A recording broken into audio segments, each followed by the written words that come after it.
Hello, everyone, and welcome to the BI Livecast series. My name is Carrie Keenan, and I am one of the program directors here at Brand Innovators. Welcome to our Marketing Innovation Livecast. Today is really special, and I'm thrilled to kick off our event. We've got a phenomenal lineup of marketers ahead for you. Before we do get started, I'd like to thank all the marketers, sponsors, and you in the audience for helping make this day possible. Throughout the event, you'll be able to use our Q&A widget and the chat widget at the bottom of your screen. And we encourage you to use those to engage with our speakers and the other attendees of the day throughout the program. Without further ado, please join me in welcoming Dean McElwee, the Director of International E-commerce Strategy, Global Tools and Storage for Stanley Black & Decker, and their moderator, Sharon Hill, the Global Account Director for Circus Street.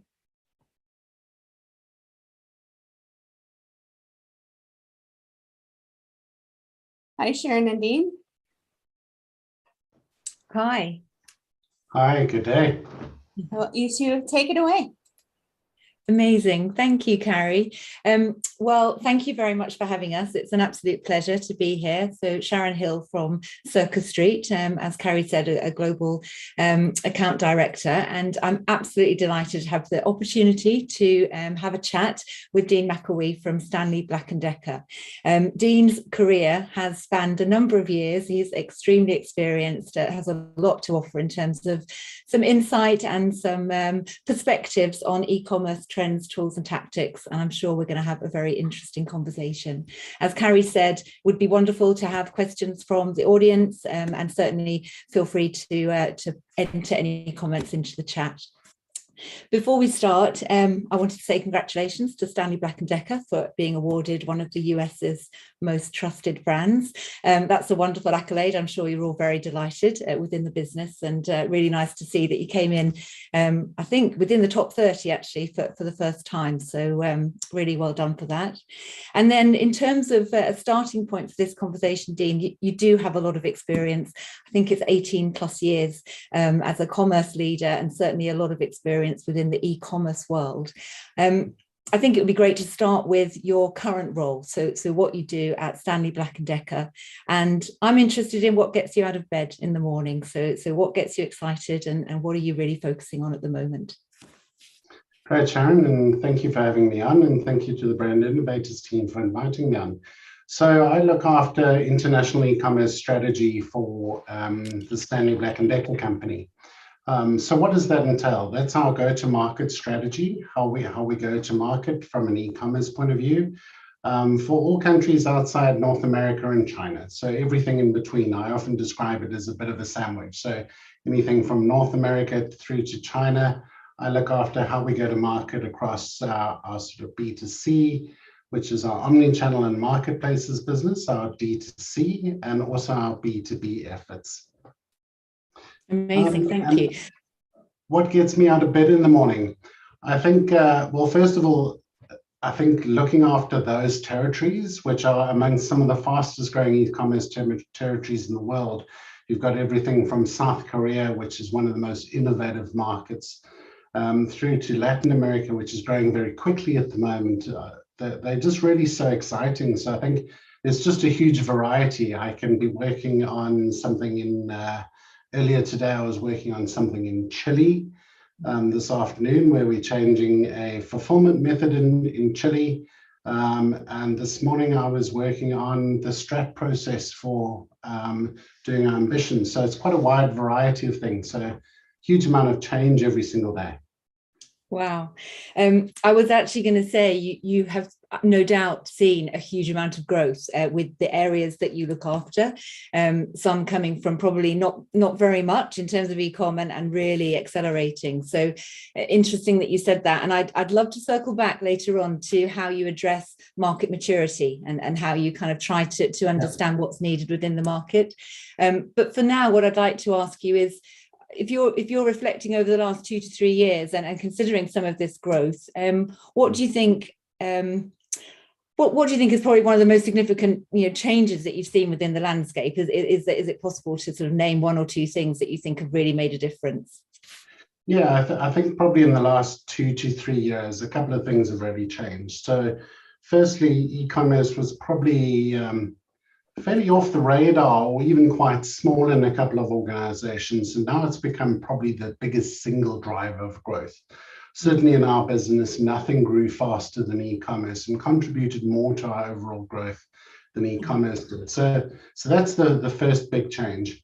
I think, second of all, the need for organizations to change and change the operating model, change the way they go to market has really accelerated. So things like capability from a people point of view, with the pace of change, you're trying to upskill people, hire new skills, get your organization really geared for where the business is going to go. And also from an operating model point of view, how are you adjusting to that business change?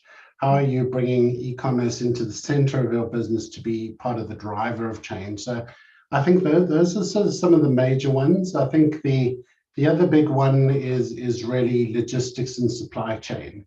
You're having to rethink how you go to market. You know, we've typically gone down the route of selling B2B effectively from a logistics point of view. You're putting lots of big pallets into other people's warehouses and then it'll sell out.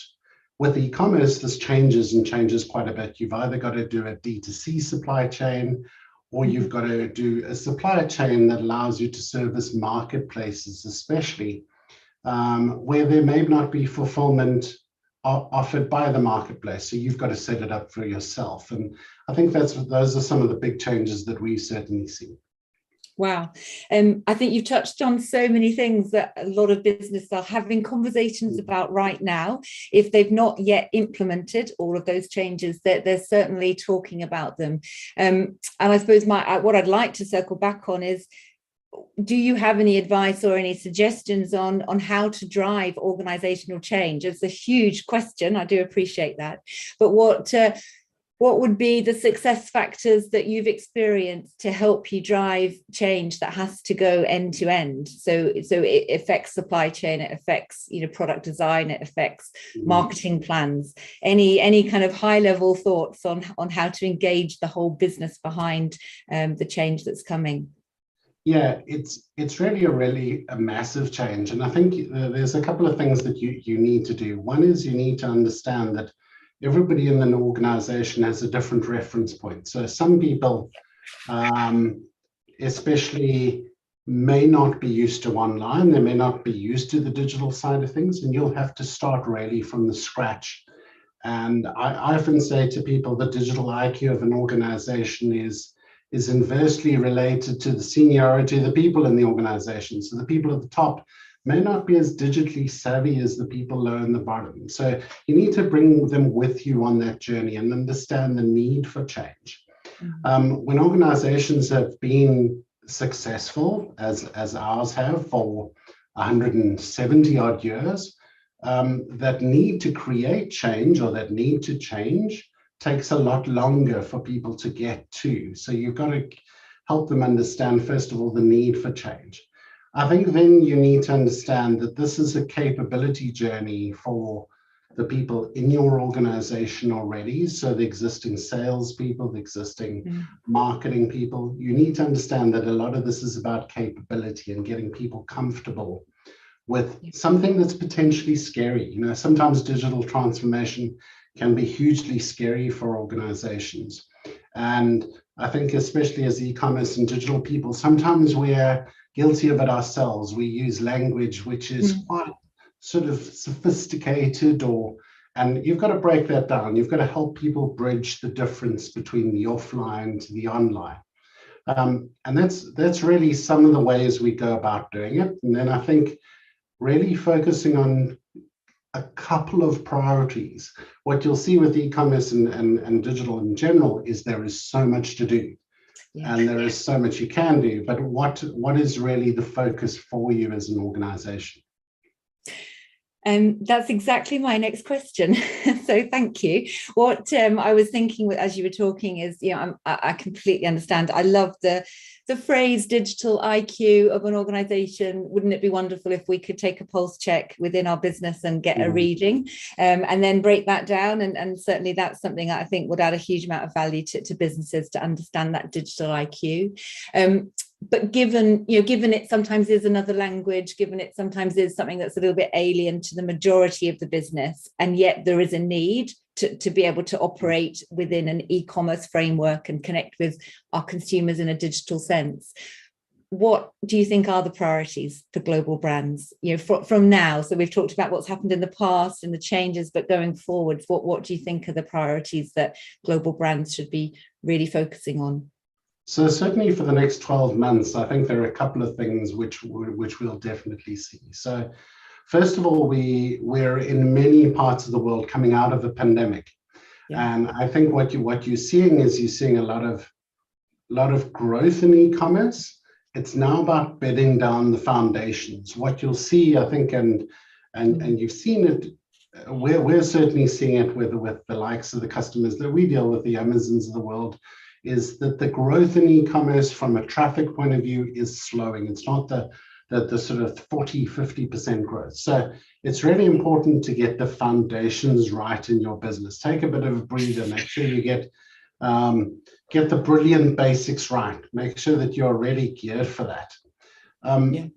Second of all, get the capabilities and talent of your organization, do a great assessment of that. I think a lot of organizations have spent a lot of time trying to take on as many new people as they can get in this growing area. It's really about stabilizing those structures, creating succession planning, creating capability audits and organizations so you know what you have and what you need to get to. I think with the growth in e-commerce, talent is at a premium. So keeping them engaged and keeping them with you is really a key priority. And then I think thirdly, being very clear about what your focuses are. What we're seeing a lot across the board is really increases in costs. So Amazon in the US announced an increase in the FBA costs with the surcharge there. We're seeing other marketplaces, we aren't on them, but Etsy announced an increase in their charges. So I think just being really clear on your P&L and what your business model is and where you're going to focus, which countries, which categories, which brands, that's really the priority for a lot of organizations. That makes sense. So it's almost a little bit of a reset in terms of, what we've had a period of unprecedented growth and change with a lot of people jumping into new ways of working. So maybe there is an opportunity for a reset in terms of, I love the phrase brilliant basics, and I'd like to just ask you what you mean by that. And also this idea of assessment of talent. So are you future-proofing your talent, not only for now, but for where you want to get to in the future? I think that makes a lot of sense. But so that we're not in danger of using jargon or talking about things that we've not fully explained, can you help us understand what you mean by brilliant basics? What falls into that kind of, arena? Sure. So brilliant basics for me is a couple of things all related to the digital shelf or the online web pages for where your products sit. And the first is your content. What are you telling people? What are you communicating to people? So is the content right? Is it optimized? Have you got the right number of images and videos that the retailers themselves want you to have? And are you testing those? So are you doing A and B testing to make sure that those are converting for you? So those are just really basics that you need to make sure you get right to be seen in the right way.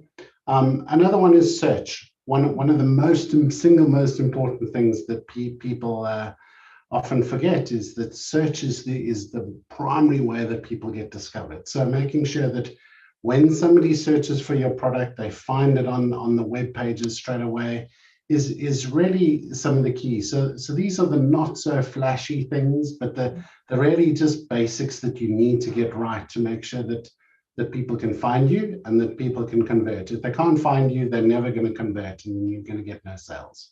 Yeah, of course. I saw on LinkedIn, actually, you posted about a change to Google search. Can you tell us a little bit about what you understand about that, just high level?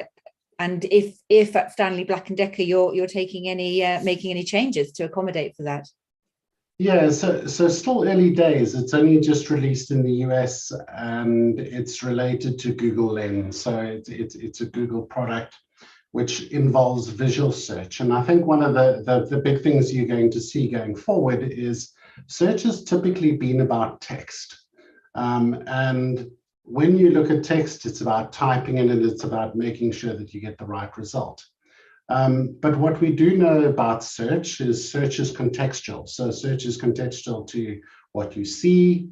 It's contextual to the language that you write in. So even within English, if you're talking something in English in the US to something in English in the UK, there'd be even different understandings. So really the search improvement that Google's bringing is they're bringing in contextual search to do with images. So you can point your device, your cell phone, mobile phone at a product, take a photograph of it, and we'll search on Google.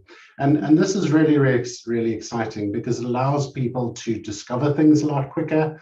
So they're great applications. You particularly think about things like fashion or apparel, being able to search for something and find that product or a different color or a different interpretation of that very easily. That's where Google's going. And I think it's fantastic, certainly from an e-commerce point of view. It enables more product discovery, and then more product discovery leading to more conversion. Amazing. Thank you for that. I think part of this conversation is about e-commerce trends and what could be coming in the future. And that certainly sounds like it's something that if it's successful, it could again step change the way we go to market and how we think about our brands and how they show up. So very interesting. Is there anything else on your radar that you think is a trend that's coming, or maybe it's here already, but you think it's got huge potential in terms of acceleration? It's definitely here to stay. Absolutely. So there are a couple. The first is, I think you're going to see an acceleration in live streaming. We've seen it a lot out of the East, particularly places like China.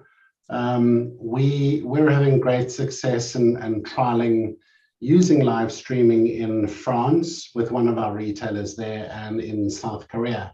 And live streaming is a great format. It allows shoppers and consumers to interact live with a host and then be able to purchase products. And this is really good for a number of categories where discovery is a bit of a longer process. So in a category like ours, we sell tools. You need to actually ask questions and get feedback and know how to use it. So it's really a great format for that. There are a number of other categories where I think this is going to be really good. It also brings the creator economy into it. So the influencers and those people into the mainstream of e-commerce. And I think that's a very important movement. I think the other one which we see right now is retail media. So retail media is unbelievable in terms of its growth at the moment. You obviously have Amazon who showed the size of their network, but Walmart also broke out their network, and they showed, I think, almost $2 billion in turnover on their retail media business. And I think for a lot of retailers, you will see a lot of this, and you'll see a lot of this for a number of reasons. One is that e-commerce and online businesses typically have a different P&L. And so the retailers need to look for alternative revenue streams. And that will be something like retail media. The other option, the other reason why it's so good for them is retailers have the ability to show you an ad and then using their own tracking abilities to track what you did inside their program. So if it's on a loyalty program or it's online, they can show you an ad and then attribute the sales to you, which is fantastic for advertisers and manufacturers. It allows really them to track the performance of their marketing. And I think for a lot of manufacturers looking towards a cookieless world, being able to attribute sales is really, really important. I think sort of longer term out, I think one that we're also seeing quite a bit of is interest in the metaverse, and what's happening there. So I've certainly seen a good couple of brands jumping into that and wanting to get involved. Yeah, absolutely. We at Circus Street, we definitely have a lot of inquiries about influencer marketing, social marketing, live streaming as part of that, and retail media. Definitely something that I think everybody knows that they need to be part of. It needs to be part of their go-to-market plan. The metaverse has started to come as well in terms of some questions, and that's something we definitely want to look into. But I think I'd like to just talk a little bit about the live streaming, influencer marketing and retail media as slightly new disciplines. I know they've been around for quite a while, but probably more and more global brands are now putting sizable chunks of money behind them. So now it is becoming something that actually, we want to understand, how is this performing? How can we measure success, and what's our return on investment? So I'd love to just dig into that a little bit to say, what's your advice for anybody that's, not able to get the data points that they want, perhaps feeling a little bit vulnerable in terms of, is this the right thing to do? We're putting a lot of money behind this. Any thoughts on how you measure success? What are you looking for in a test and learn environment? And how are you kind of, I suppose, managing those internal conversations around what you're doing with strategy and investment? Yeah. So I think in any business, especially e-commerce businesses, you need to test and learn. So you should carve out a budget for these types of activities. Carve it out to test, learn, educate people. In terms of measuring success and how you do that, it is really down to the sales you get on the platform and the costs that it takes to set that up. So one is the cost of going on the platform.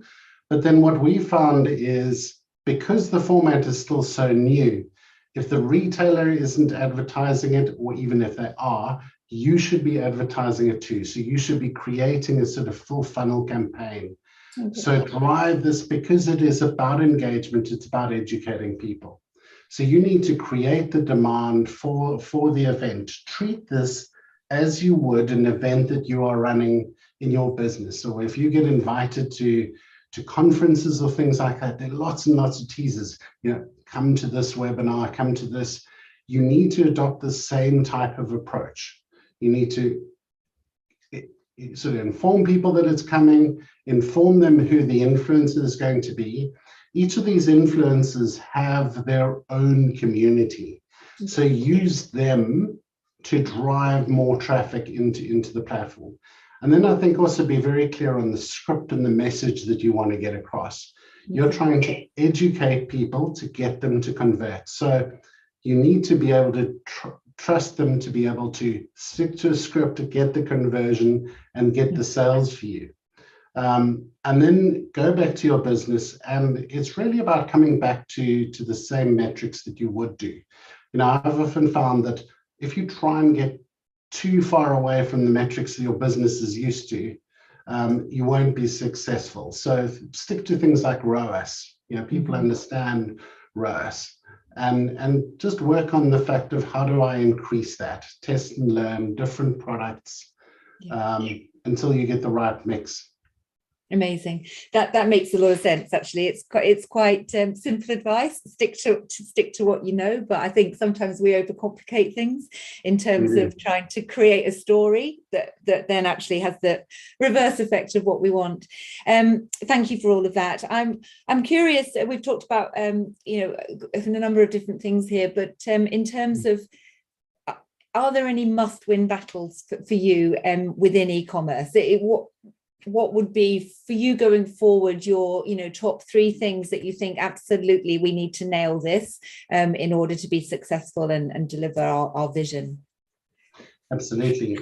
I think 3 main ones. The first one is omni-channel. Omni-channel is going to be around. Shoppers will shop that. And the reality for a lot of businesses is what it takes to win online is very different to what it takes to win in store. So sometimes what I've seen is that your market share online can be quite different to your market share in store. And then as a consequence, your online business grows. And if you don't have a great market share, well, then your overall market share declines. So getting omni-channel success and really nailing down what that looks like is really a key discipline. Retailers aren't going to stop growing on their online businesses over time. So being able to do that is really important. The second is marketplaces. If you sort of look globally across the whole of e-commerce, still 60% of turnover on e-commerce comes from marketplaces, the likes of Amazon, Tmall in China, Pinduoduo. There are many across the world. And what we've typically seen is even in the less mature markets, marketplaces are the first area to really grow very quickly and very big. So in Latin America, you've got Mercado Libre. In Southeast Asia, you've got Lazada and Shopee. So those are the retailers who grow really big and really quickly. And that's because they have huge assortments. I often refer to them as the hypermarket of the internet or the big box of the internet. You can buy virtually anything there and you get a huge assortment, you get convenience, you get speed, and you get cost. All the things that shoppers like. So having a very clear marketplace strategy, how you're going to attack that, how you're going to succeed on that in various methods. You have ones who offer fulfillment, some who don't offer fulfillment, and how you're going to go to market in that. And then I think the third is businesses need to transition to an always-on marketing strategy. So what I mean by that is typically, I think if you go back a good couple of years, we were used to going and doing adverts in bursts and going on TV and going on radio, and we do a burst here and a burst there. Shoppers are bombarded on the internet and various other channels with multiple messages all the time, be it Instagram, Facebook, any number of social media networks. And so having an always-on marketing strategy to drive a full funnel approach to driving traffic through to your business and getting the sales is really, really important. You can't ignore that fact because there's just so much information and messaging coming through to shoppers. Amazing, thank you. I think you've talked about these critical aspects and they really resonate. And I think a lot of businesses would be thinking the same, but given the complexity of different market needs, and we touched earlier on about market maturity and understanding what's needed in each market, both because of what the retailers are capable of doing, because the stage that they're at, but also because of the internal resource and how capable or new to that this arena your employees are. How are you addressing capability and giving your teams the confidence to develop the right strategy and know where to deploy their resources and how to be confident that they are winning against these three priorities that you just called out? Yeah, I think it's a couple-fold. One is look towards a sort of formal capability program. So that's one thing we've been reviewing and moving down the path of. Move to a formal capability program that helps to upskill the organization.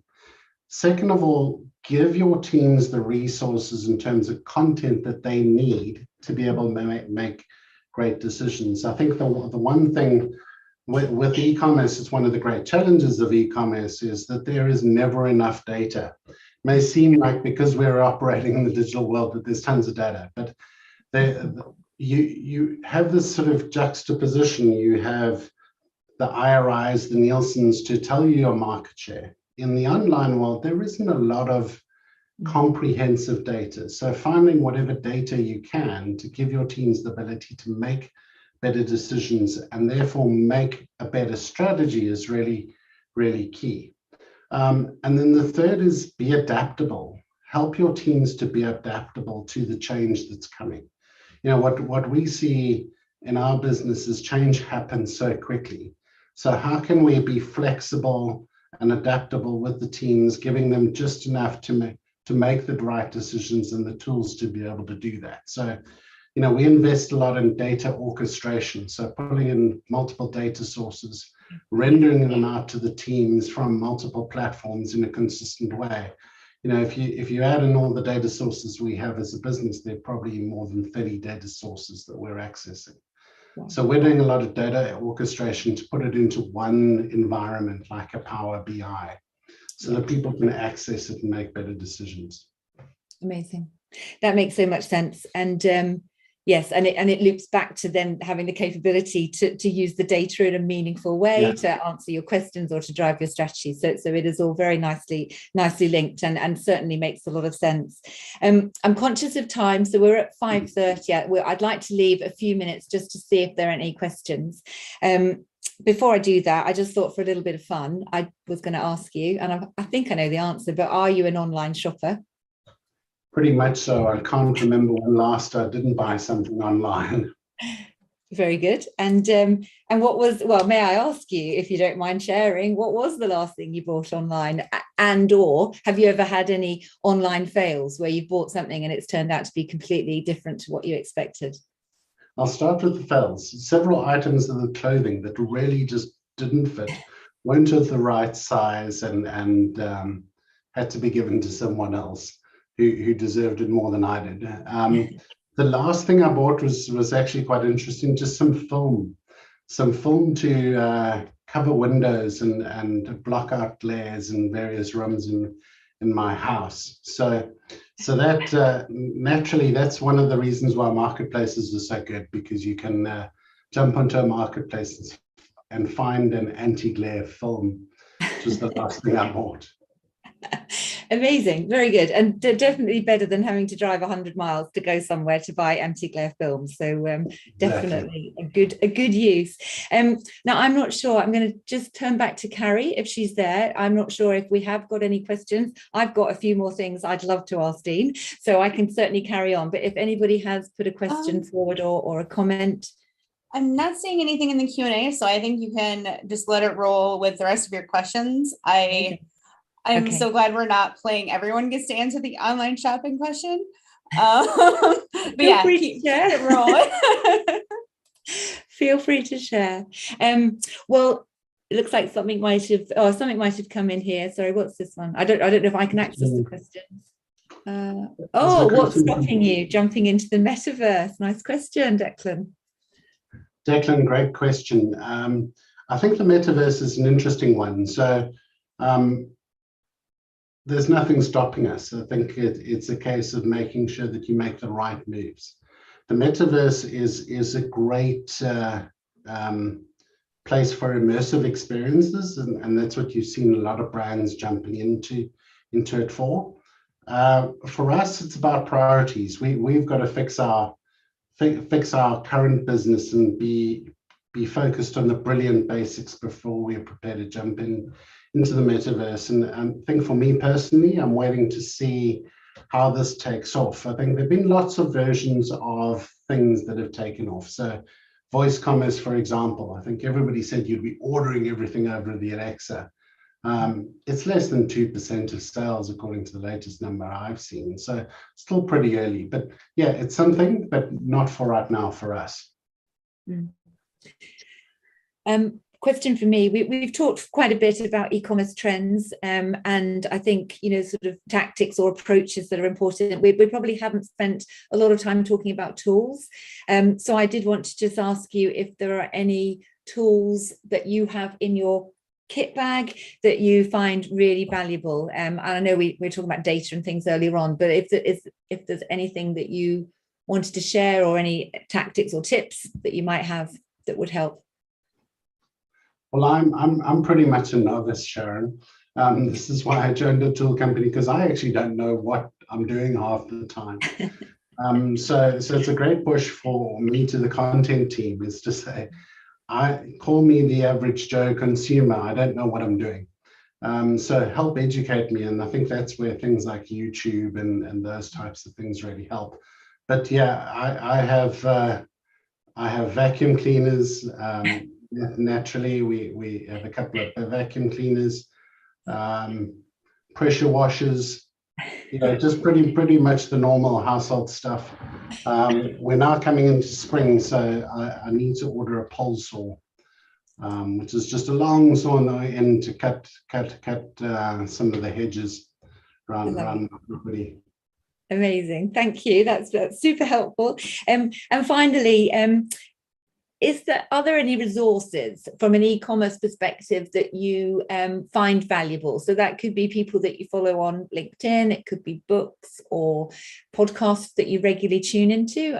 You say you do have a wealth of experience, and it would be great to know if there's anything that you can recommend to all of us that might be helpful for us going forwards. Yeah, so one podcast which I feel is a must listen is the Brave Commerce podcast, which is done by Sarah Hofstetter and Rachel Tippergraf. It's really a great resource.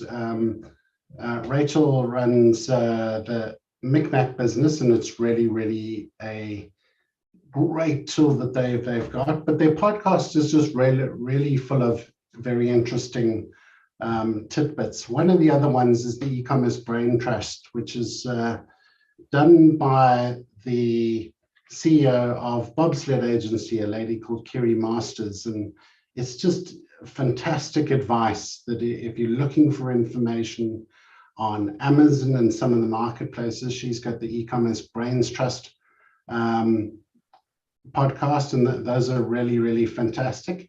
But then I think also look to some of the digital shelf providers who do amazing work. So if you look at people like Profitero and Salsify, some of those software providers have fantastic resources available for many people, and they're often free to download. They're really such gold mines from both of those companies. Yeah, thank you. I haven't looked at the Brave Commerce or e-commerce, so thank you for those recommendations. I will certainly be checking those out. But I agree with you, Profitero and Salsify. It is such a dynamic environment, and I think that for all of us that have worked in e-commerce, that's probably what we love the most. There is a constant change, there's constantly pushing the boundaries, but it is hard to stay on top of everything. So I think to have some recommendations on good places to go to where there's great collation of information that you can download and you can digest is super helpful. So thank you very much. I think we are pretty much out of time. I wanted to say a huge thank you. Sorry, Dean, did you want to say something? No, all good. Okay, well, from me, a huge thank you. It's been really interesting to talk to you. Really appreciate your answers to my questions, your insight and your perspective. I'm sure everybody's taken a huge amount from it. So thank you very much. Yes, it was absolutely lovely to have you both on. And I had to think about it, but because I'm a big TikTok made me buy it person, I have a lot of fails. So I had to narrow it down to one for you.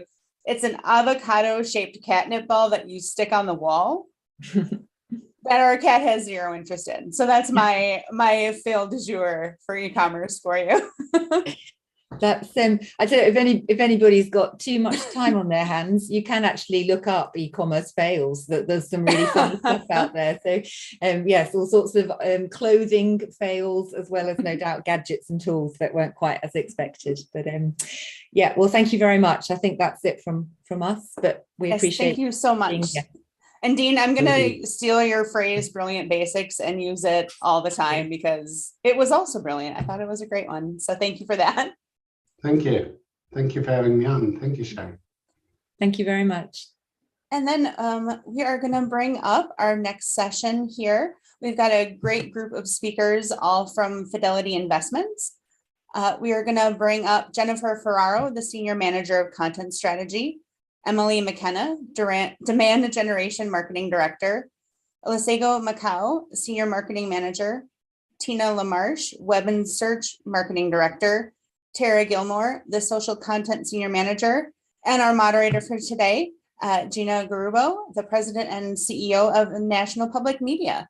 Welcome, everyone.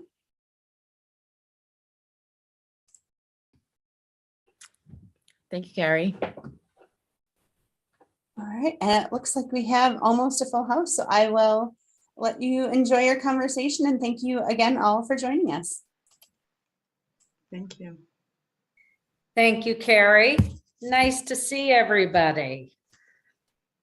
Great to see you, Gina. Yes, so I would love to start by asking you to go around and introduce yourselves and pass off to the next person, starting with Jennifer. Great. Thanks, Gina. Hi, everyone. I'm Jen. I'm a senior manager on our demand generation marketing team within Fidelity Institutional Marketing. I primarily focus on our engagement-driven campaigns, encouraging financial advisors and some of our other segments to engage with us on social media, learn more by reading about our thought leadership pieces or exploring our landing pages. And the ultimate goal there is to help better equip our audience to work with their clients. So I've been at Fidelity for about 10 months now, and prior to that I was at Citizens for 5 years, focused on social media and content strategy, and I'm excited to be here with all of you. Emily, do you want to go next?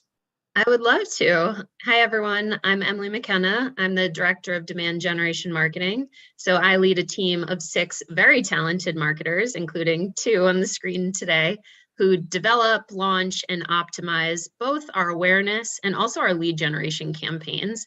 And Jen just mentioned it, but with these campaigns, we aim to drive engagement with our digital content, but we also try to fill the sales pipeline with qualified leads. And we'll be giving you a couple examples of that today.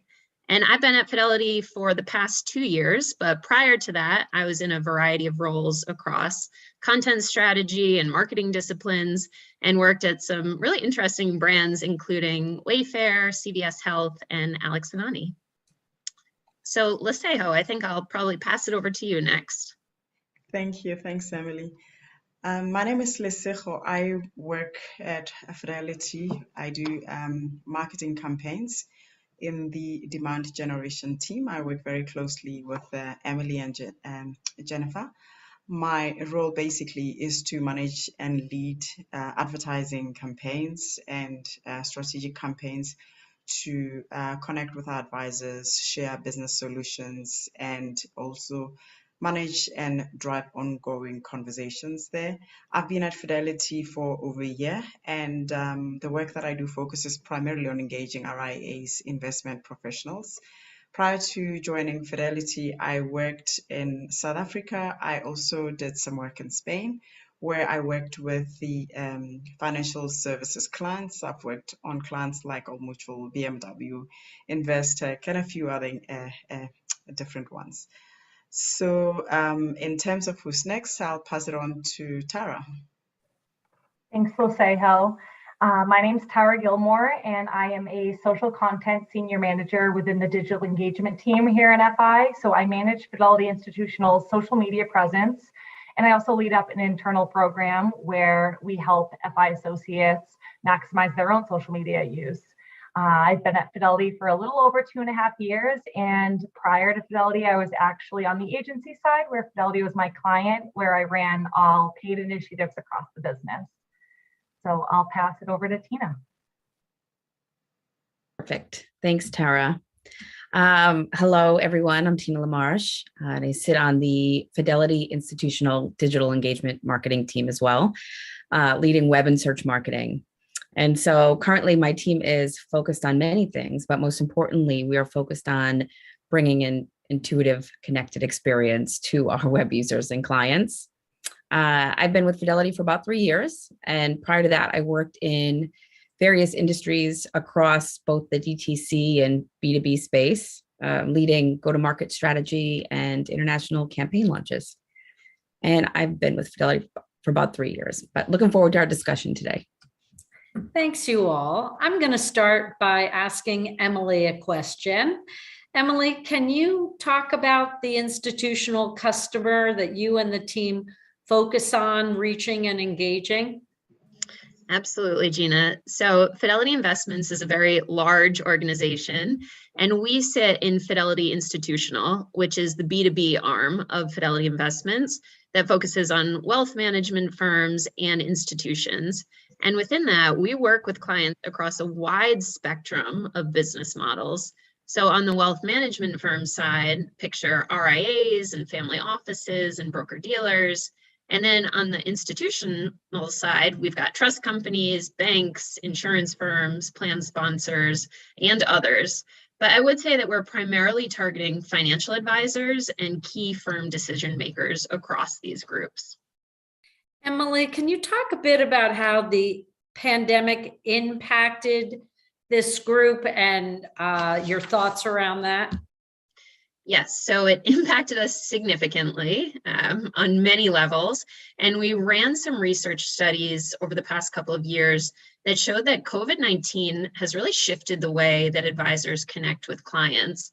And some of these trends appear to be temporary, but some are more likely here to stay for the long term. And the first is that, of course, everything has gone digital. So we saw an immediate decline of in-person meetings. So that led to shifts in phone and emails and video communications. And we've seen that advisors believe that only 3 out of every 10 investor client are eager to resume these in-person meetings. So that's likely here to stay, more of that digital first approach.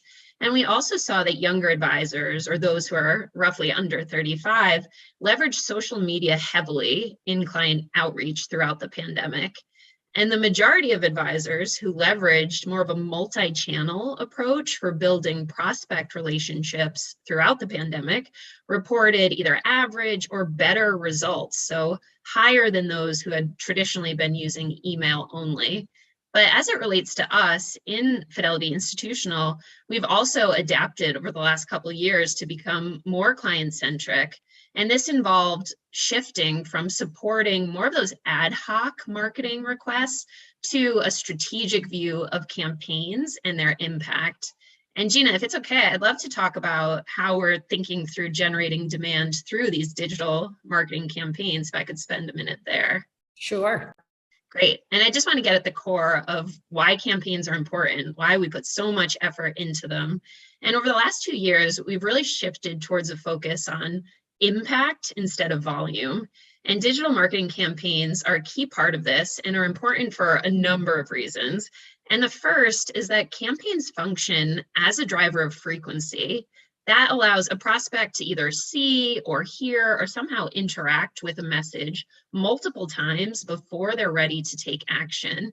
And we refer to this internally as the steady drumbeat over a 12 to 18-month period, because that's typically the duration of our campaigns. But they also help enable focus internally. So we use these as a prioritization mechanism for our important resources. And those resources include not only our people, but our content, how we're using user data, how we're using technology, but also where we're allocating our paid dollars. And we'll get into that a little bit later. And then lastly, they just deliver value as they allow us to use actual research and customer feedback to encourage more of this outside-in thinking that has helped us challenge our assumptions. And if we build campaigns the right way, we can achieve very tangible outcomes. So we can make a clear connection point between what we offer and the different needs of our variety of prospects and clients. But we can also show up and be everywhere that our potential clients are because they're very omni-channel now. And lastly, we just want to drive outcomes in the form of brand preference and conversion to leads. So there are a variety of significant impacts that a smart campaign strategy has, both internally and externally. And we will be diving into a couple examples of recent campaign work that demonstrates how we've used this digital first mindset and evolving advisor habits to influence how we communicate now. That's great. And Lizejo, do you want to elaborate on some of the new ways that you're engaging these advisors given the behavior change? Yes, definitely. To take for an example, through our research and data, we established that we needed to increase our market share in the emerging advisor space. And in this instance, our approach was to highlight to emerging advisors that no matter the size of their firms, Fidelity would work with them, that we would help them be able to make a change or defined their pathway to success through a wide array of our options. So going into the soft launch in this instance, in the face of our campaign, we adopted a test and learn approach to testing client interaction with our interactive video stories and a few other social digital channels. This informed our hypothesis to gate content as a key part of our omni-channel strategy for the campaign.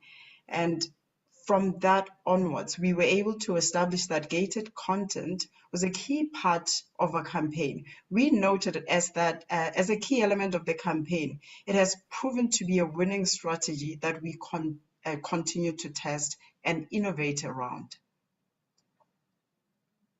That's exciting. So Tara and Jen, would you talk a bit more about how you're leveraging social media?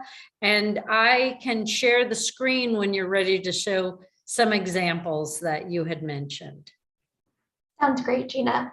So one of our top priorities for this year was to increase our engagement on social media, as I'm sure it was for many brands.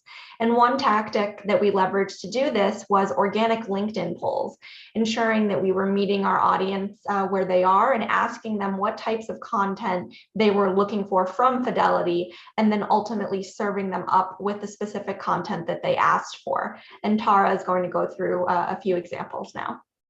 Yeah, so to provide some examples, we've asked our audience what topics they're most interested in learning about on social media.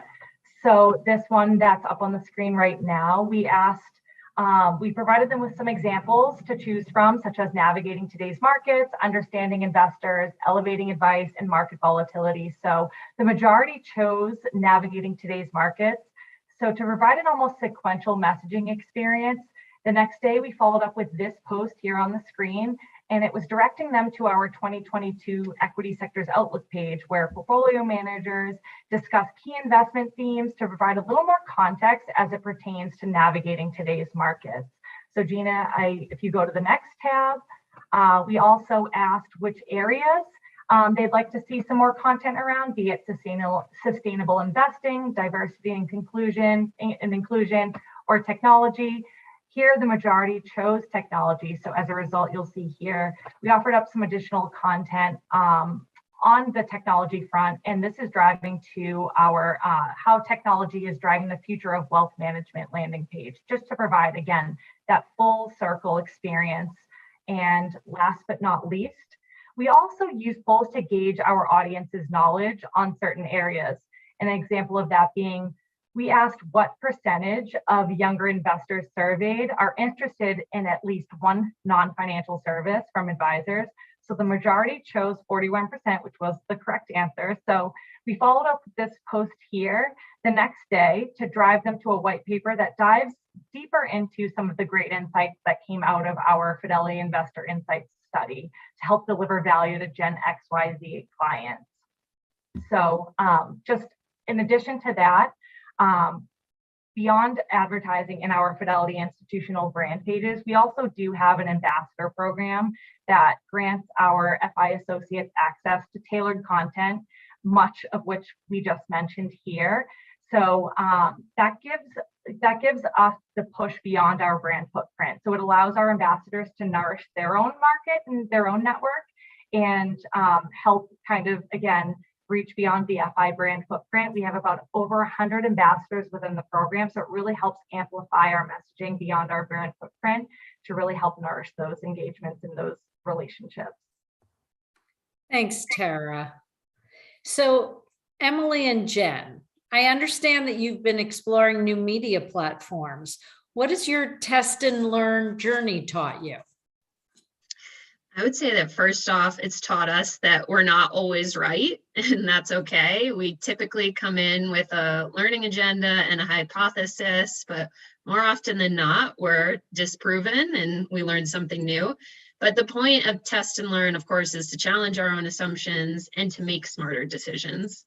And we've been exploring, to your question, Gina, a variety of new tactics, including custom podcasts, new audio units, video units have always been a prominent part of our media plan, and lead generation programs. So really thinking through how do we tap into some of these new units. So testing across all of these areas. And I do want to flag, we had a great partnership with NASDAQ.com last year, where we built some custom video content that focused on portfolio construction as a storyline and as a theme.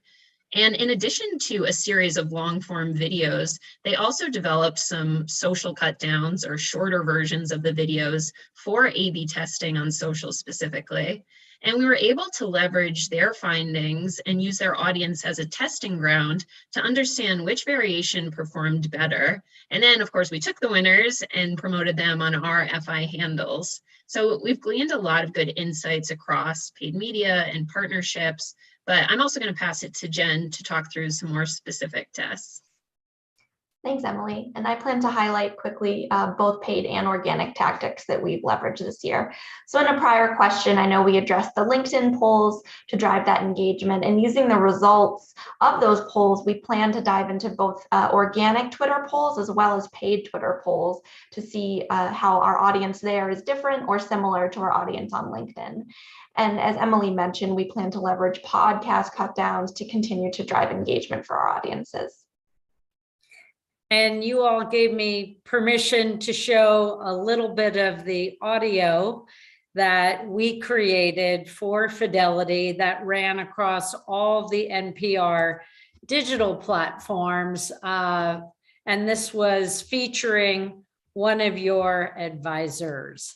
Wealth management is not just about the numbers.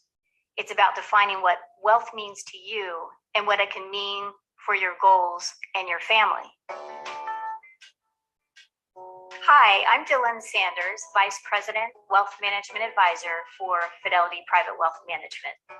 To me, wealth management is a partnership that's built upon a foundation of planning, investment management, and a collaborative relationship that works in the best interest of the client.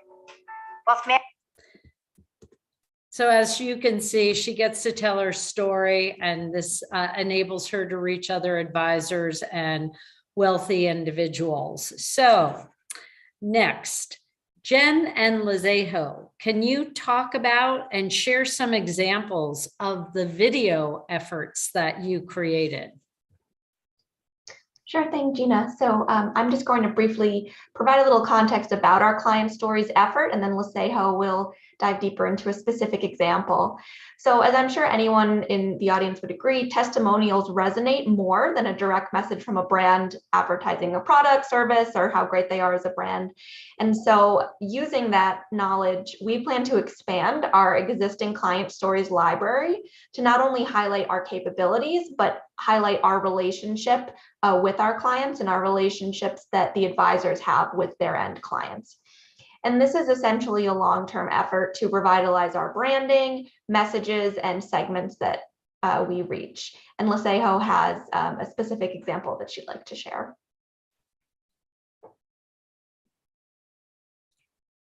You're on mute, Lizejo. So I'm going to put up the example that we have quickly here.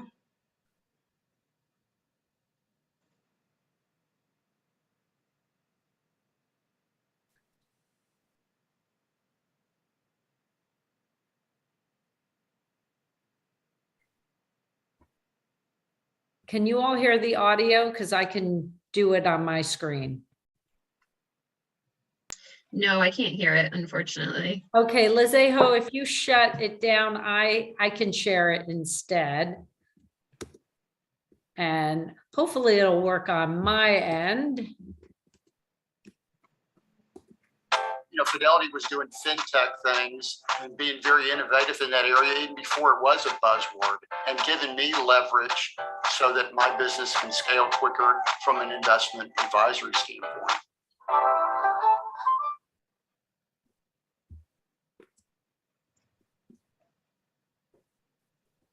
Cool, thanks, Tina. So from this client video perspective, we used an interactive video for this particular campaign, for the Emerging Advisors campaign, which enables the user basically to directly click through to the web content while watching the video. And with our interactive video, the strategy was that we could essentially understand the behavior of our target audience. We could track and analyze their preferences, behaviors, and ultimately understand what appeals the most to them. And this, in combination of our other social media efforts, enables us to consistently get those client insights and get an understanding in terms of the content that is appealing to them, that helps us drive that conversation. That's great. Thank you. And Tina, you talked about the significant changes that you've made to the destination for this customer, this website. Can you talk about some of the key elements? Yes, Gina, I'm happy to. And we are actually right in the middle of making those changes. So I think it's something that a lot of industries can relate to. It's this theme of sort of mergers and acquisitions or internal consolidation of business units and segments. And that's exactly what we're evolving through and what sparked this web effort. So I think in order to understand where we're headed, we need to sort of understand where we are right now, where we came from and why. So we have multiple marketing client-focused sites in the current state. There are legacy sites that have served us well over the years, but I think, as we continue to evolve, they don't fulfill the needs of a modern marketing organization. They're run on outdated technology with limited capabilities and data flow, and they're full of complexity, legacy complexities, right? So we have multiple navigational systems and views, and they're no longer needed. And really, they inhibit our ability to cross-promote all of the offerings that Fidelity Institutional has to offer to our clients and prospects. And lastly, the experiences are divided. And so that really serves up a subpar search experience. Our URLs are subpar, the structures are subpar. And I think it's confusing. It's not an intuitive experience. And so bringing together these experiences and the multiple different types of technologies, it can be a hard and messy thing to work through. And we're working through it right now in full transparency. But we see it as an opportunity to create the experience that we want to provide for our users and to kind of gain the knowledge and the data that we need in order to offer an even more improved personalized experience.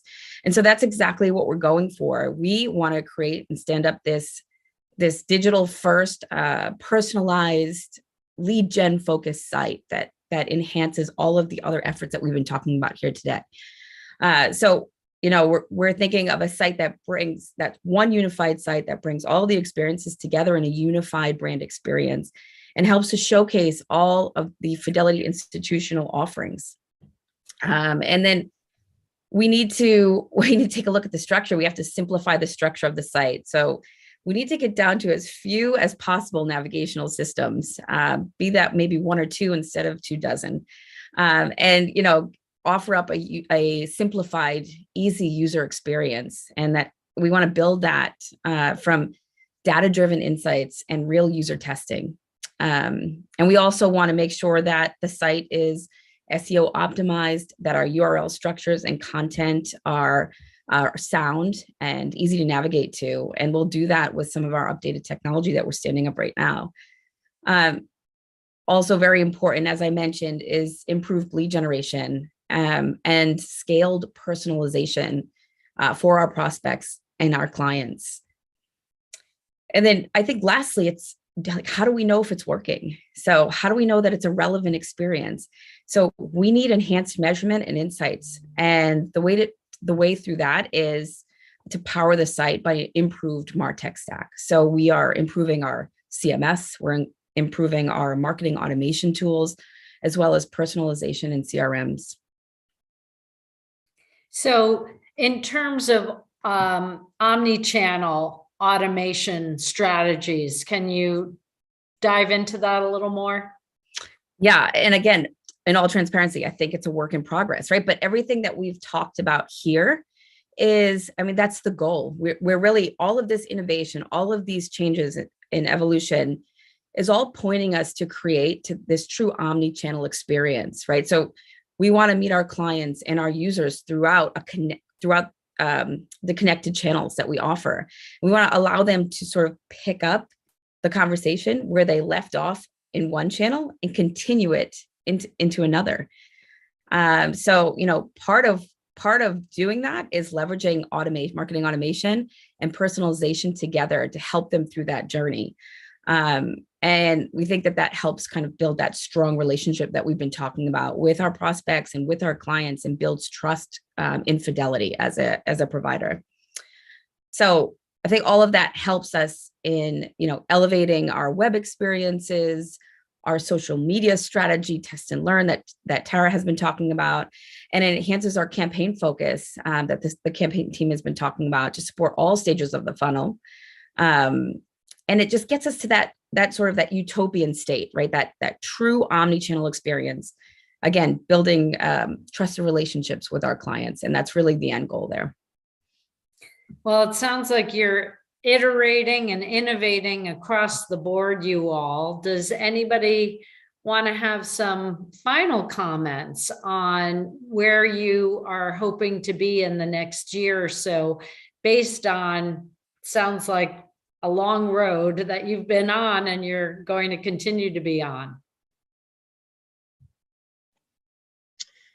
Yeah, I'm happy to jump in here and just piggyback on what Tina was saying. I think the ideal state is that we're connecting the dots between web and all the great work her team is doing with search, with social, with paid media, email. Every channel activation would have some parallel or would be connected in strategic points.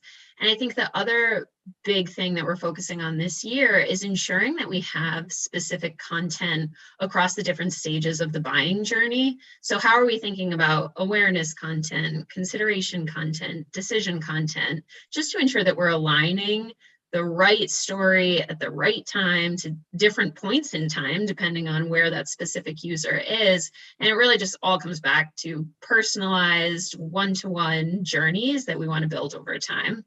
So we're headed there. It's certainly taking some time. It's a work in progress, but we're very optimistic about where we're going next.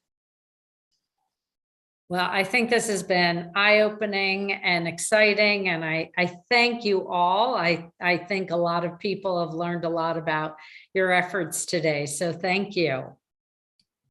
Thank you, Gina. Thank you. Yes, definitely want to thank everyone today, to Gina and the whole Fidelity crew. This was excellent and really appreciate it. We're going to be moving on to our next session in just a moment.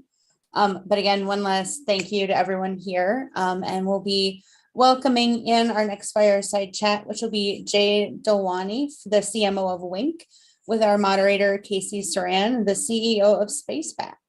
So we'll do just a little switcheroo on the teams here.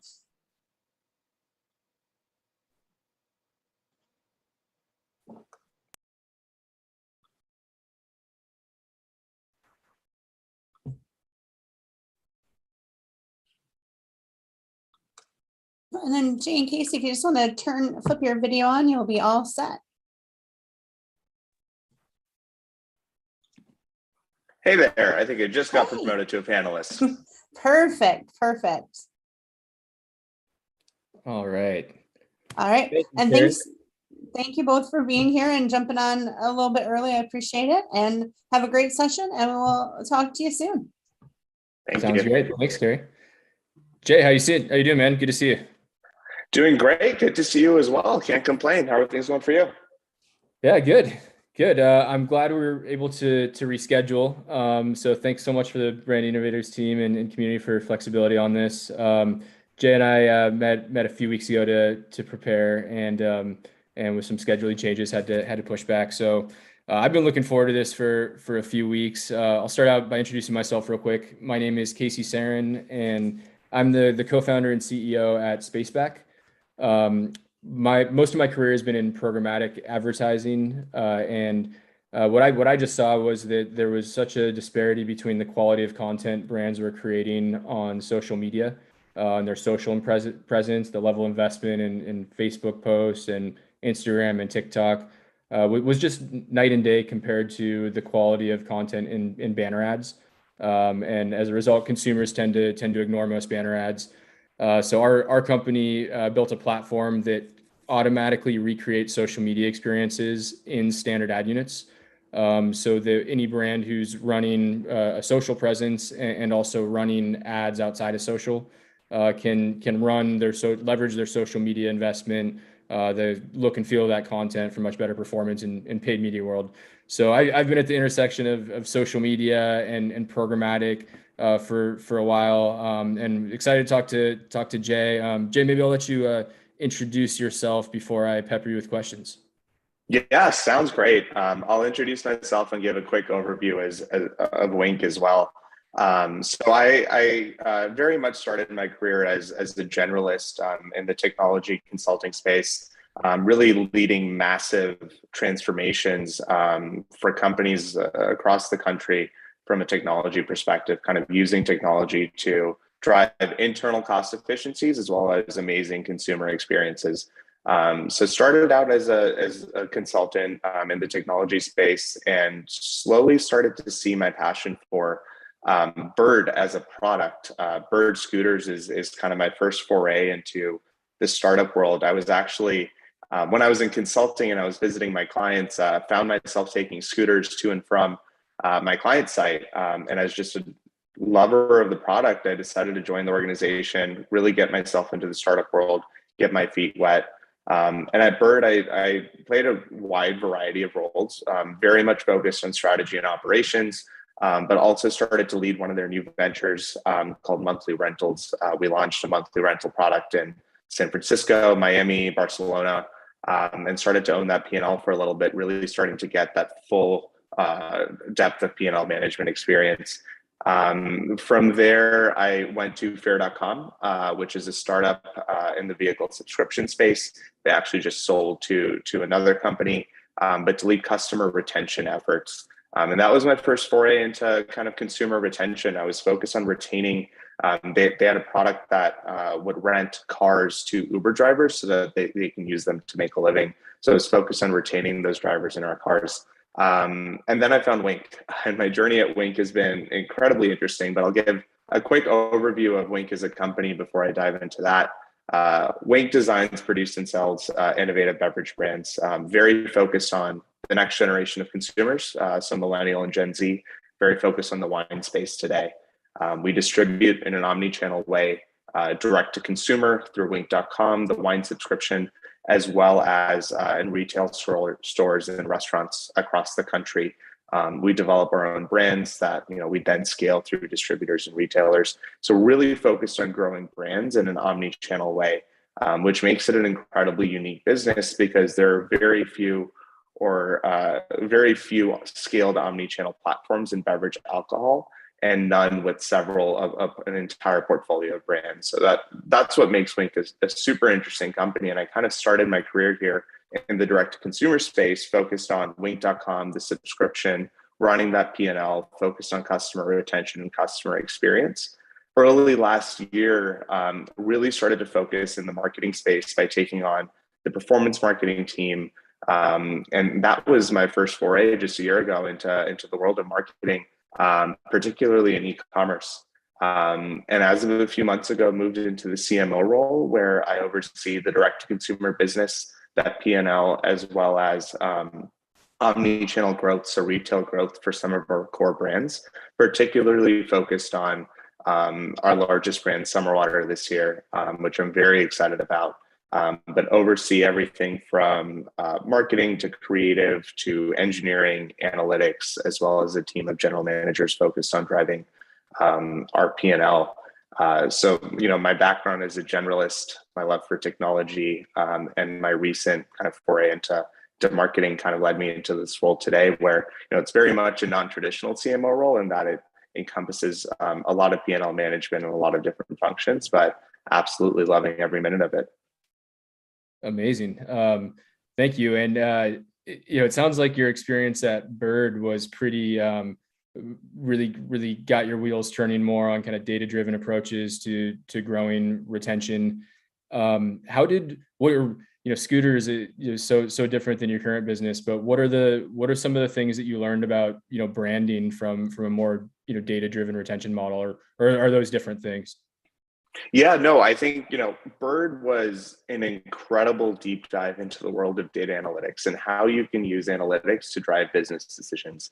And the types of analytics and the types of things that we had to work on there are probably some of the most difficult. You can kind of equate it to Uber when we're talking about very much a marketplace type of model where you're balancing supply and demand, as well as ownership of assets, all in one issue. So trying to figure out, the best locations across the city, the best intersections to place a scooter, the best times to put them there to maximize demand and maximize usage of those assets. You kind of see the whole spectrum of analytics issues, and that was an incredible deep dive.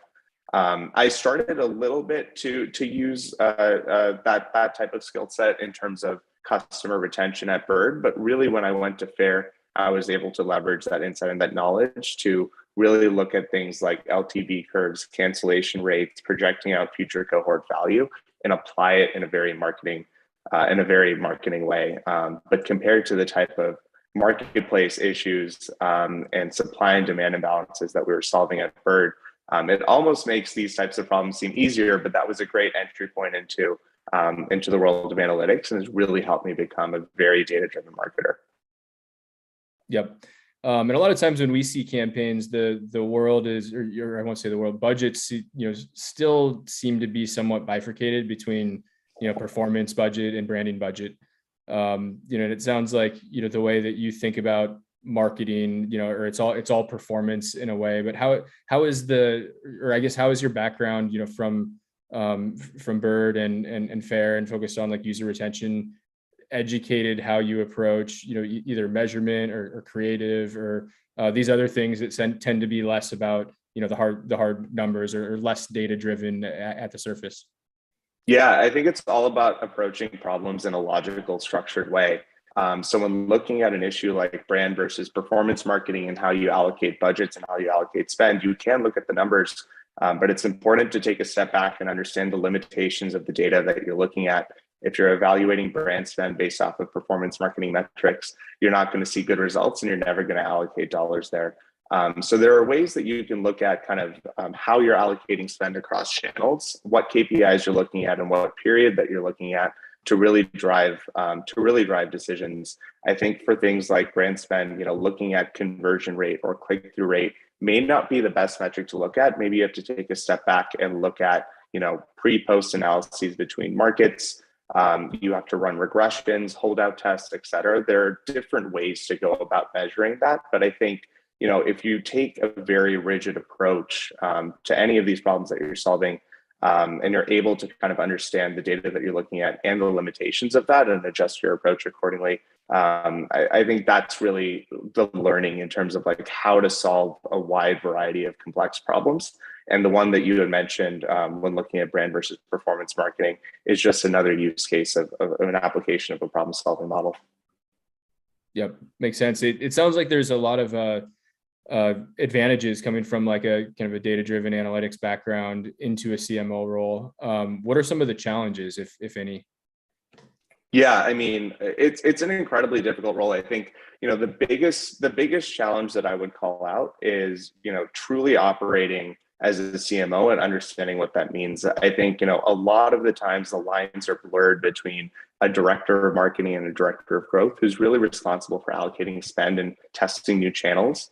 A VP of marketing who's responsible for that, but also looking at the brand and the consumer experience and taking a step back there.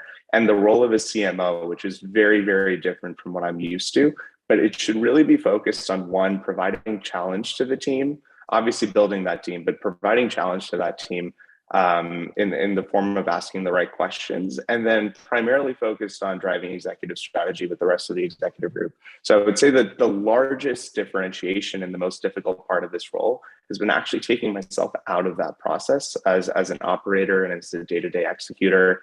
The things that I love, making data-driven decisions, really in it with analytics, and looking at charts every single day, trying to allocate spend, getting myself out of that world and really putting myself in a position where I'm having to flex different muscles and different skill sets, like how to hire the right employees, how to build a team, how to maintain organizational health, how to retain that team, and ultimately use my skill sets from what I've learned over the past several years to help drive executive strategy forward and corporate strategy, really understand the best areas of business to allocate investment, how to operate a P&L, how to leverage macroeconomic trends to help drive the best decisions for our business internally, trade-offs between growth and profitability. So I'd say the most difficult part has truly been, understanding and getting used to what that role of a CMO should really look like in an organization where you kind of have those other roles filled, taking a step back and offering the right level of challenge to the team. Yep. Yeah. And I'm overwhelmed just listening to all those I mean, there's a whole lot of stuff in there, and things that I'm sure as you grow can be, I mean, you talk about things like, like responding to macroeconomic, geopolitical situations, and how you think about in those settings, like can be, more people depending on like changing, times and where you're investing. Can you talk a little bit about what your org structure looks like and how you envision it to evolve as we're coming out of the pandemic?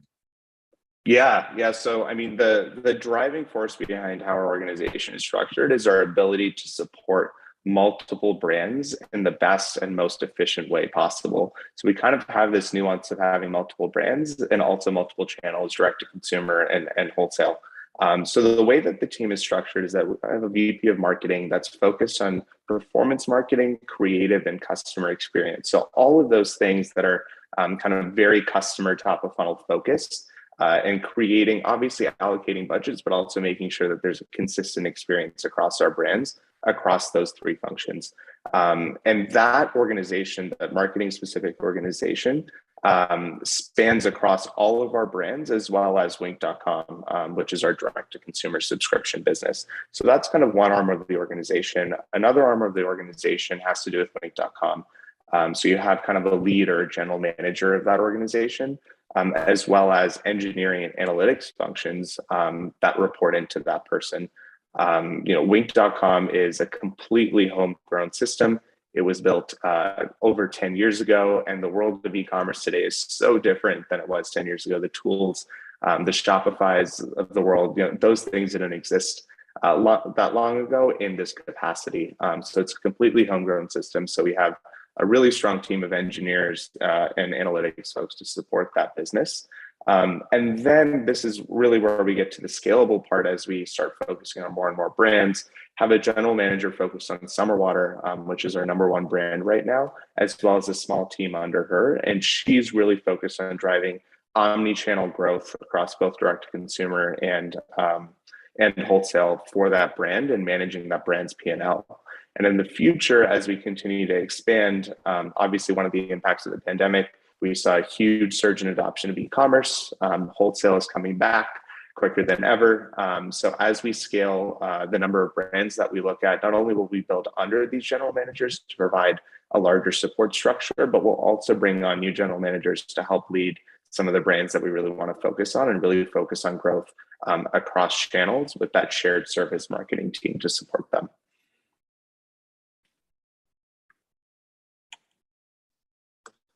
Sorry about that. In terms of the marketing needs across the different general managers, do they tend to be similar and you can build almost like, more machines of how you help them, or are they kind of unique asks that require unique solutions? Yeah, I would say that there are two categories. One is very performance marketing driven, performance creative, really just measuring LTV to CAC, and that's for Wink.com. And that's the main need for that organization. And there's a very separate need for how we grow and scale brands. because that's going to require a lot heavier investment on the top of the funnel. Brand marketing, sponsorships, partnerships, in-person experiential activations. So I'd say there are two very different categories of marketing, but as we add new brands, they'll all really fall under that latter half. So right now we're just focused on Summer Water from a brand perspective in terms of marketing team focus on growth and general manager focus on growth. And we'll use this as a case study to kind of build that muscle of brand marketing as an organization and slowly start to scale our investment from a personnel as well as a marketing spend perspective on other brands as well. Cool. Makes sense. And I'd love to learn a little bit more about the different channels that you're active in. Is social media important to your general marketing presence? Yeah, absolutely. So the last 12 to 15 months have been an absolute roller coaster when it comes to paid social and digital marketing. And I'm sure everybody's tired of hearing that.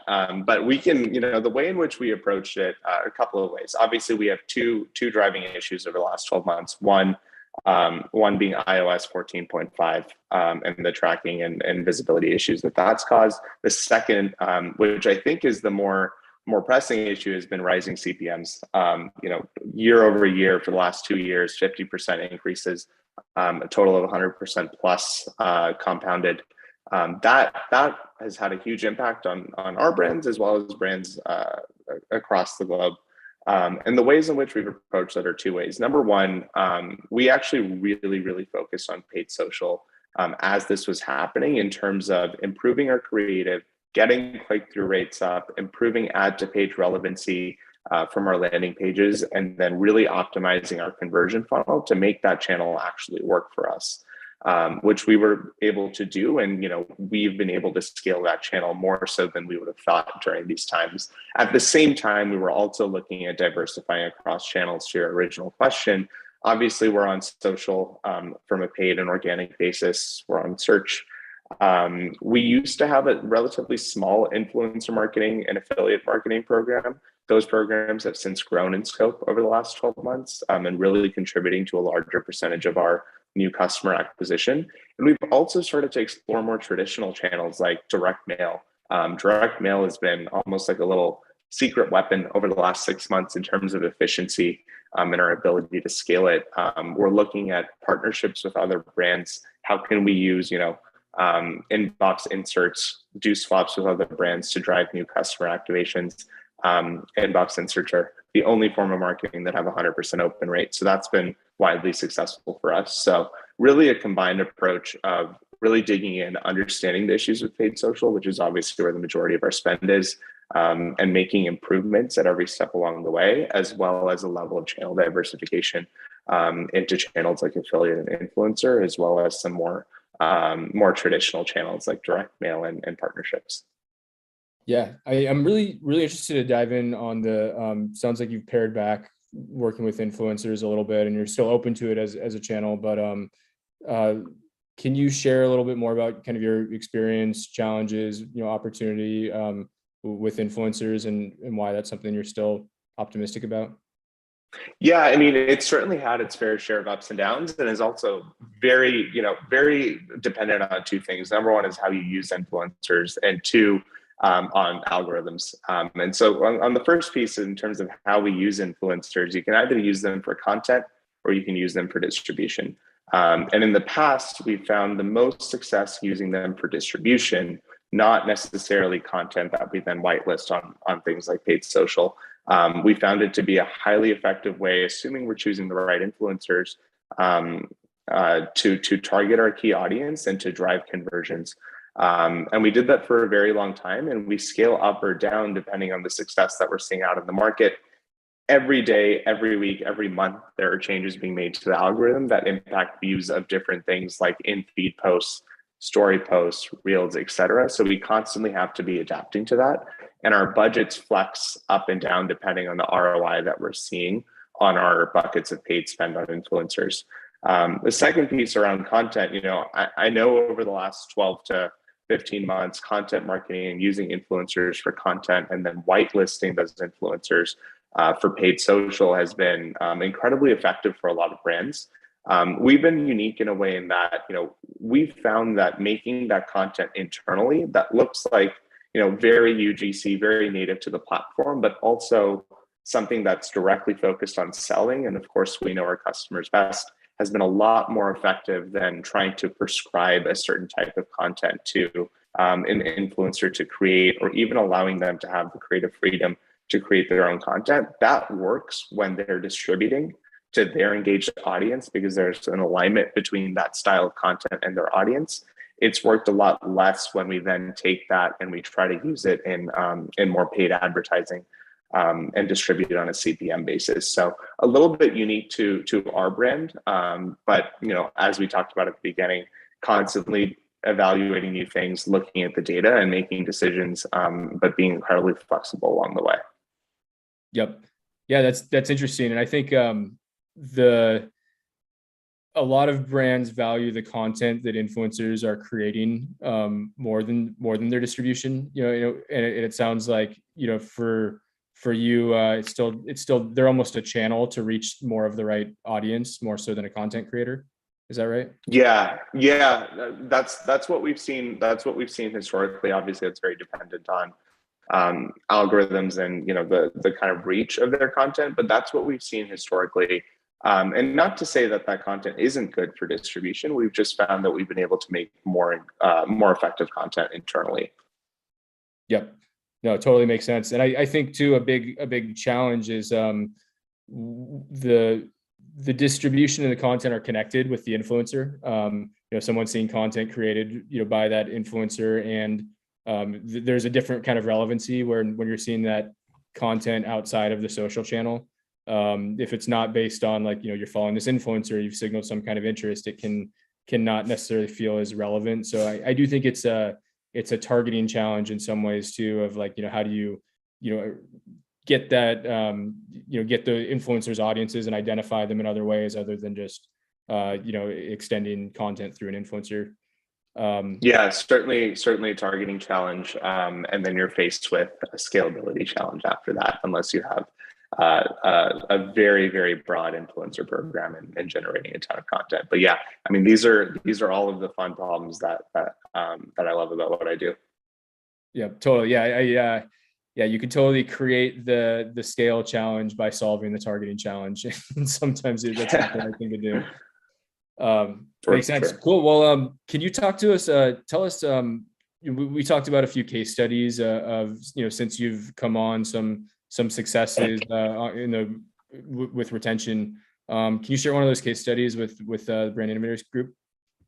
Yeah, absolutely. I mean, on the retention side, coming into Wink, that's the first thing that I really focused on is how to improve customer retention. And I'll take you through a couple of things that we looked at and ended up implementing. But I mean, taking a step back, retention is really based on the expectations that you're setting when a customer is coming on board and whether or not you're meeting those expectations. At the end of the day, it's simply that. So having a retention function that's not tightly integrated with the marketing function, or having a marketing function make promises that the product can't deliver on, are some of the core issues that we see in retention programs across brands. Now, when I came in, I took kind of two approaches. I think the first approach that I took was really a data-driven cohort-based analysis of, where are cohorts dropping off? Why are they dropping off? And digging in to identify the largest opportunities. And then obviously creating solutions to go after each of those opportunities and A/B testing those solutions. Another approach that I took was listening to customers, looking at NPS, looking at comments. And that's where, our biggest thing actually stood out. When I had joined, we were just coming off of the pandemic. And obviously with the pandemic, we had a surge of demand. And that means we had limited supply and a very limited number of SKUs. And that essentially was the largest problem that our customers were facing from a retention perspective, because they were coming in with the expectation that we were a wine club with dozens, if not hundreds of SKUs for them to discover and choose from. And at the time we had 30. And that simply wasn't cutting it. And that mismatch between expectations and reality was really what was driving the root of a lot of our retention problems. So that was the original identification. We were able to get a cross-functional team together really work with our product and operations team to quickly scale up the number of SKUs that we had on the site in order to meet customer demand. And what we saw as a result of that was obviously increasing LTV and retention, higher NPS by about 20 points, and also dramatically increasing average order values about 30+% or so over the course of the last 18 months since we've implemented that solution and scaled up the number of SKUs that we have available on the site. And not only did that help with the retention problem, but it also helped with gross margin and gross profit and the leverage that we have there, especially in the wake of supply chain and inflation issues. But going back to the original retention issue, I'd always approach it in two ways. One is more qualitative, listening to customers. One is more quantitative, doing cohort-based and cancellation reason analyses, and kind of bringing those together to identify a list of solutions and remediations that we can make on the customer experience end to really meet the expectations that we're setting when we acquire a customer. So I would say those are kind of the approach as well as the key solution that got us to where we are today. Yep. And I have a question that I love the opportunity to ask people these kind of questions because it's where I learn the most. But that process makes so much sense, right? You identified that not enough SKUs was the issue. You got more SKUs, people are happy, you make more, profit goes up. In terms of I know there's probably a lot of challenges along the way, and I'm curious in this process, were the challenges in having the right data to identify that SKUs was the problem, or was it once that was the problem, it was hard to scale up SKUs because of supply chain issues, or what were the hiccups in that process that you might, or some of the challenges to get through that? Yeah, and this was actually a welcome challenge. I mean, you think about cross-functional alignment between leaders and executives and functions. This is a prime example of that, right? So when in wine, obviously a very, very seasonal product and very hard to scale up on demand. There's typically annual harvests and you're kind of producing your allocated quantity. And then, that's kind of what you have for the year. We have a very dynamic sourcing model that certainly helps with that. But there are two issues. One is from a product perspective, are we going to be able to get the right quality of juice for our customers? Do we, the product team, have the bandwidth to scale up that quickly given everything else going on?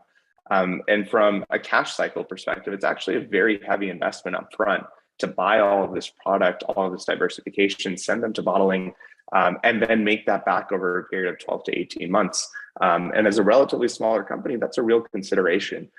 So it was really getting that cross-functional alignment across finance and operations on whether or not this is, the actual right decision. From a marketing and retention perspective, it was very clear that this was the one thing that would really get us over the hump from a retention, NPS, and average order value perspective.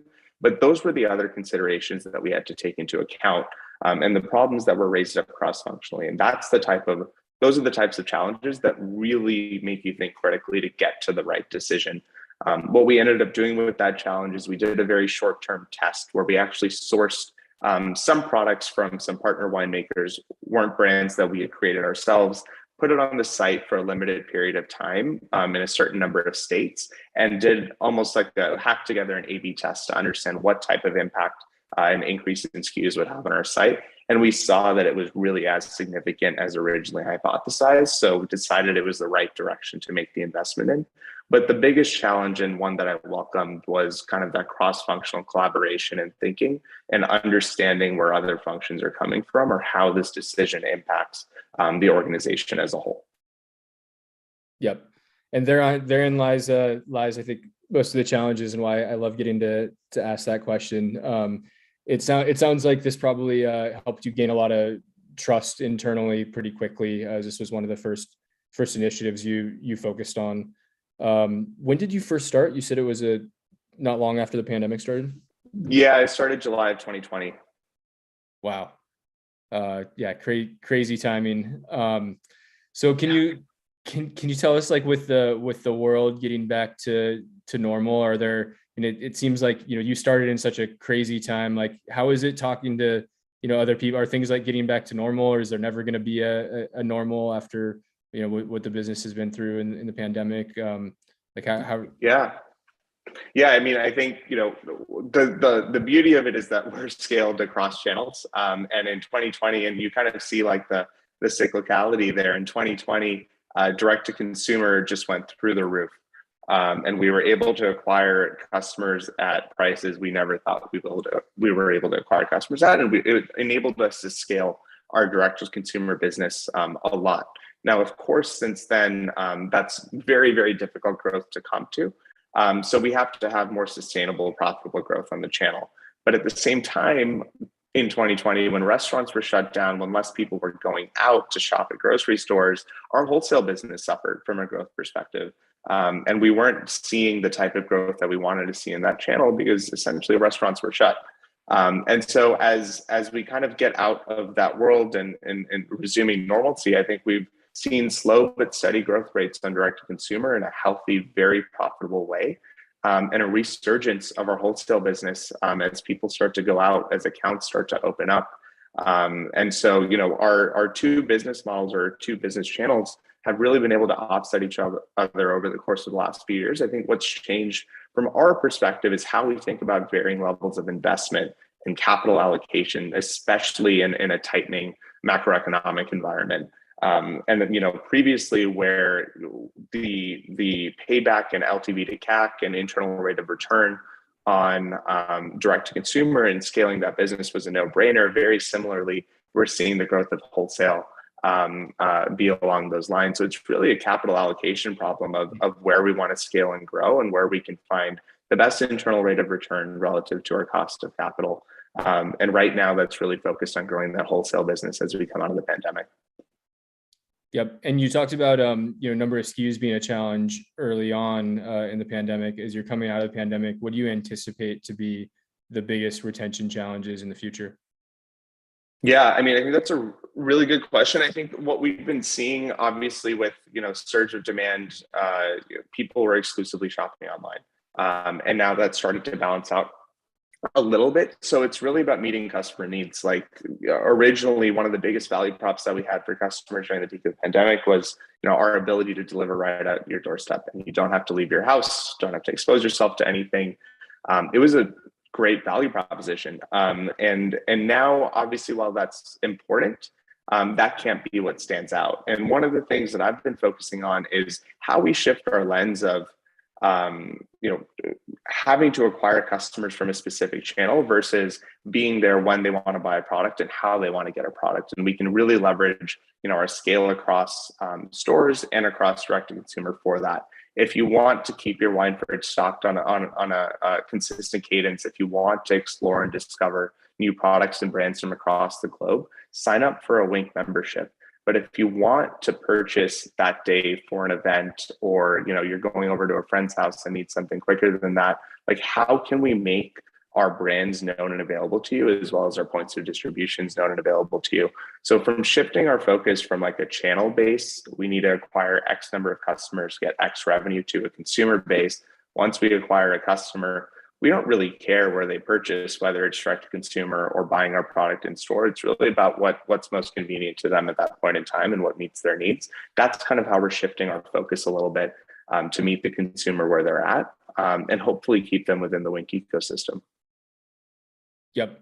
No, makes complete sense. And how you're structured with kind of different business leaders and work with both of them. It seems like your org structure supports kind of people can buy from you however they want to.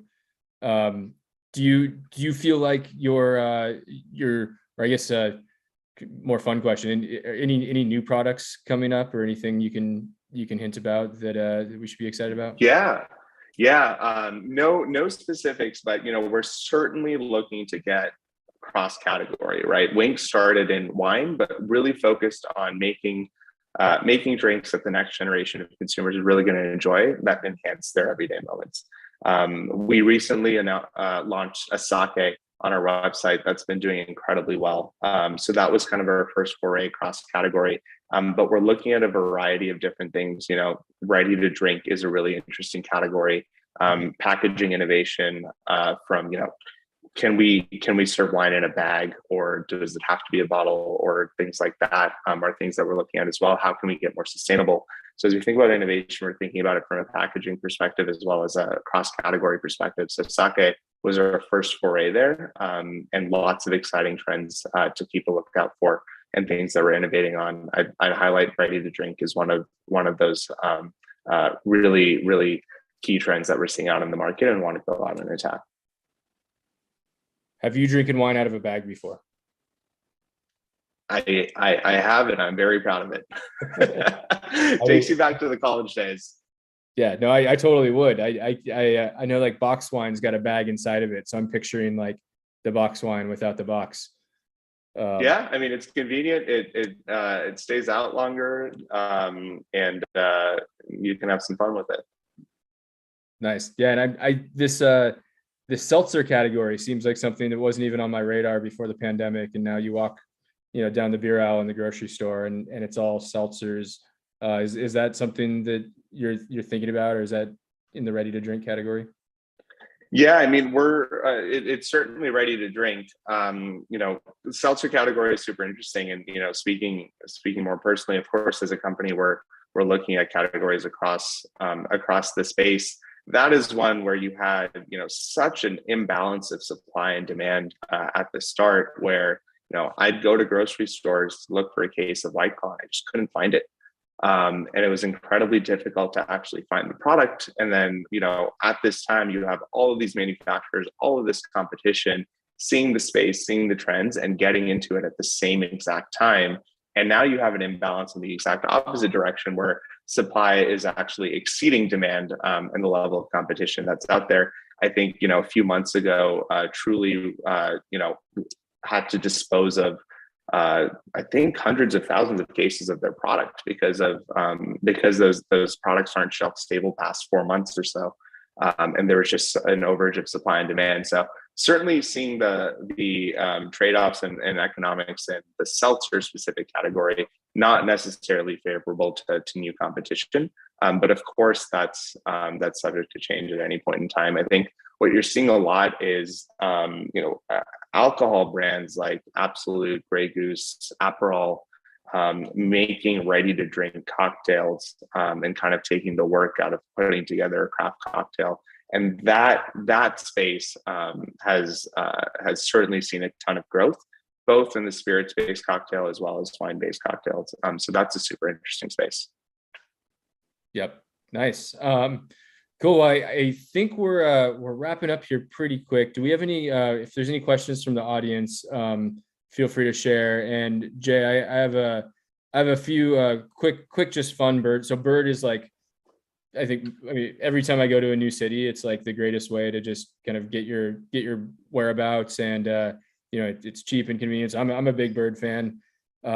What's your favorite city or city that you've ridden a Bird on? Or favorite city in a Bird? Yeah, I mean, I think this is gonna take me back to my consulting days, and where I first really discovered Bird, and that would be Atlanta. I just have these incredible memories of going out to dinner after work with my coworkers, and everybody was hopping in an Uber, and I'm like getting on my Bird and riding alongside them down to dinner. Just a tremendous time, and slowly over time convincing people to join my flock, keeping up with the Bird puns. Just a fun period of time. Just really discovered passion for a product and was able to share that with a lot of folks. Nice. Yeah, Bird first hit San Francisco while me and my co-founder were the only two people at Spaceback. So we took Birds to most meetings in the early days, and it was a blast.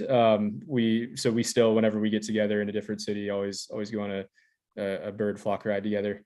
Yeah, I love it. It's been a pleasure talking to you. It doesn't look like we have any questions coming in, but really want to thank you for your time and for your patience rescheduling this. Hopefully get to do it again soon. Yeah, thank you both Casey, so much. Big thanks to the BI team. And I will say, Jay, Wink got us through the pandemic in this household, so I completely understood what you guys were talking about. So yeah, thank you so much. I think we all need to go have a toast now just to wrap it up. Let's do it. 10:45 a.m. That's Yeah, perfect sadly, I time just for have a mimosa. Coke at my desk, but you know, we can pretend it's something a little more up your alley. Love it. Love it. And that actually is going to wrap up our day. Thank you to everyone for joining us and tuning in. Of course, we want to shout out our speakers, our sponsors, everyone here in the audience. And don't forget to head over to our Brand Innovators website to see more about upcoming events, and have a great day.